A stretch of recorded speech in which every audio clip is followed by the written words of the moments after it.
আসসালামু আলাইকুম, welcome to Ayans cooking. আজকের রেসিপিতে থাকবে লাউ পাতার ভর্তা। দারুণ স্বাদের লাউ পাতার ভর্তাটি গরম গরম ভাতের সাথে খেতে অসাধারণ লাগে। যে রেসিপিতে আজকে আমি লাউ পাতার ভর্তাটা তৈরি করেছি, এই রেসিপিতে যদি আপনারাও ভর্তাটা তৈরি করেন তাহলে সবাই আঙুল চেটে পুটে খাবে। অ্যাকচুয়ালি লাউ পাতার এই ভর্তাটা এত বেশি মজার হয়, একবার তৈরি করে না খেলে বুঝতেই পারবেন না। সাথে থাকবে সিক্রেট একটি মশলা, যেটা লাউ পাতার ভর্তাটাকে দ্বিগুণ স্বাদ এনে দিবে। ট্রিক্সটি জানতে হলে ভিডিওটি শেষ পর্যন্ত চোখ রাখুন। আশা করি আমার আজকের এই ভিডিওটি আপনাদের ভালো লাগবে। ভালো লাগলে অবশ্যই একটি লাইক দিতে ভুলবেন না, এবং চ্যানেলটি সাবস্ক্রাইব করা না থাকলে চ্যানেলটি সাবস্ক্রাইব করে বেল আইকনটি অন করে রাখবেন। তাহলে নিত্য নতুন ভিডিও আপলোড করার সাথে সাথে আপনার কাছে নোটিফিকেশন পৌঁছে যাবে।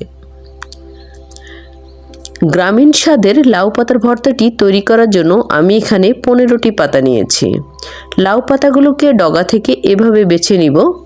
লাউ পাতায় কিন্তু অনেক ময়লা থাকে, এগুলো সব ঝেড়ে ফেলে সুন্দর করে লাউ পাতাগুলো বেছে নিচ্ছি।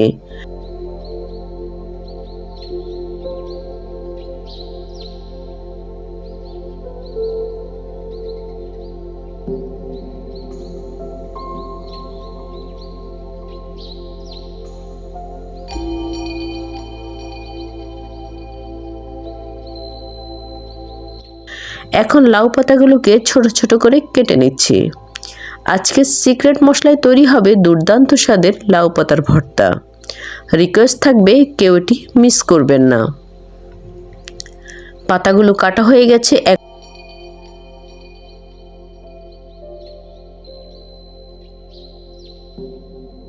এক এক করে সবগুলো উপকরণ কেটে নিব। বড় সাইজে দুটো পেঁয়াজ নিয়েছি, পেঁয়াজগুলোকে স্লাইস করে কেটে নিচ্ছি।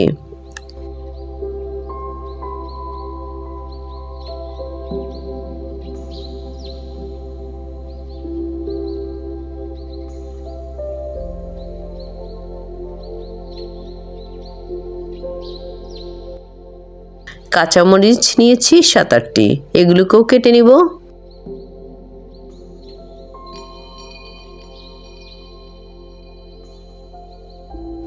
নিয়েছি দেশি রসুন হাফ কাপ, রসুনগুলোকেও ছোট ছোট পিস করে কেটে নিচ্ছি।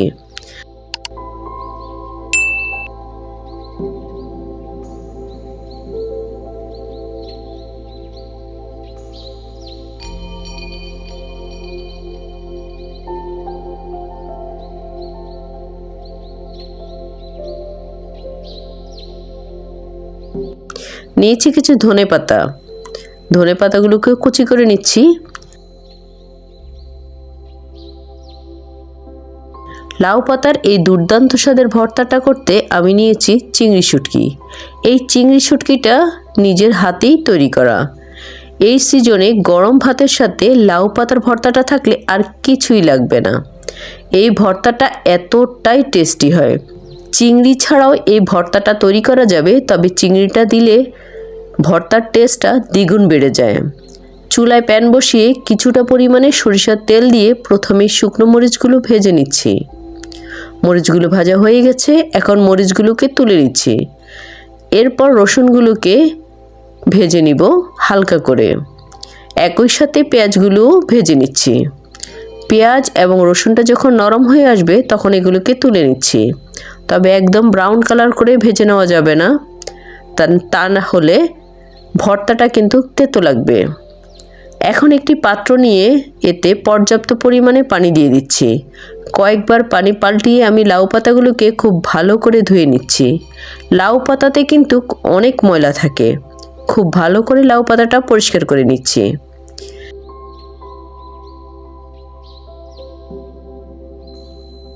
আমি এখন চিংড়ি শুটকিগুলোকে ভালো করে ভেজে নিচ্ছি।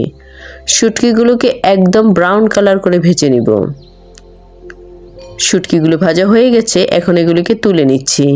বালাচাও করতে যেরকম চিংড়ি শুটকিটাকে ভাজা হয় ঠিক সেই রকম করেই আমি ভেজে নিয়েছি।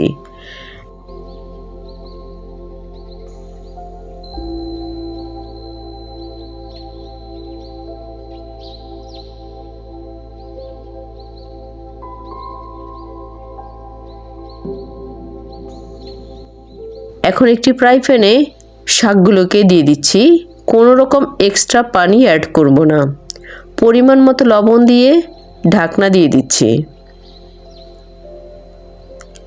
চুলার আঁচ মিডিয়াম লোতে থাকবে। শাকগুলো থেকে কিন্তু এক্সট্রা পানি ছেড়ে দিয়েছে। মিডিয়াম লোতে রেখে শাকগুলোকে আমি সেদ্ধ করে নিচ্ছি। লাউ শাকগুলো একদম সেদ্ধ হয়ে গেছে। এখন যে পানিটা আছে সে পানিটা পুরোপুরি আমি শুকিয়ে নিচ্ছি। পানি কিন্তু একটু অবশিষ্ট থাকবে না, সেভাবেই পাতাগুলোকে শুকিয়ে নিতে হবে। কাঁচামরিচগুলো যোগ করে দিচ্ছি।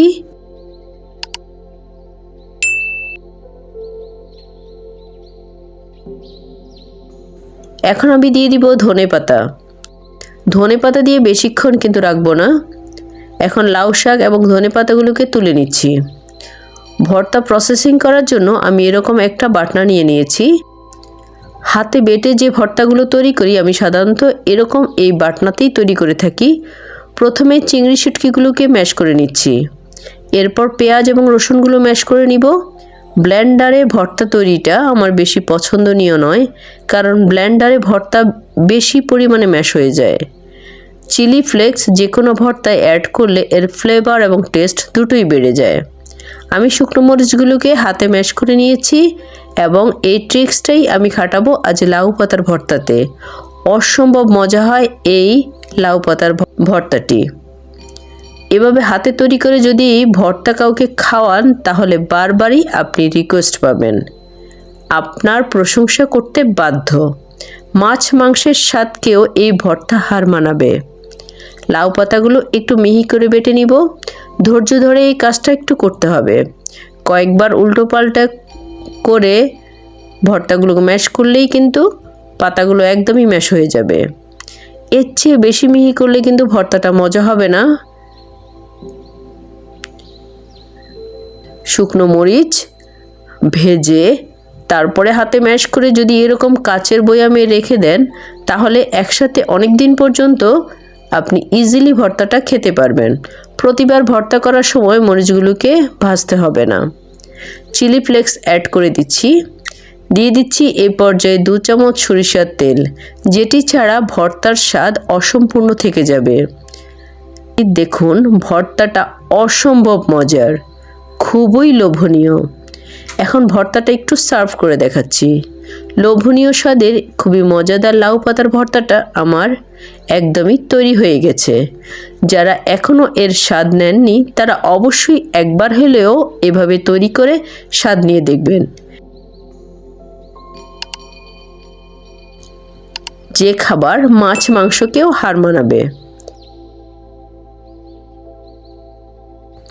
আশা করি আজকের ভিডিওটিও আপনাদের কাছে ভালো লেগেছে। দেখা হবে নতুন কোনো ভিডিওতে। আজ আর নয়। ওকে, আল্লাহ হাফেজ।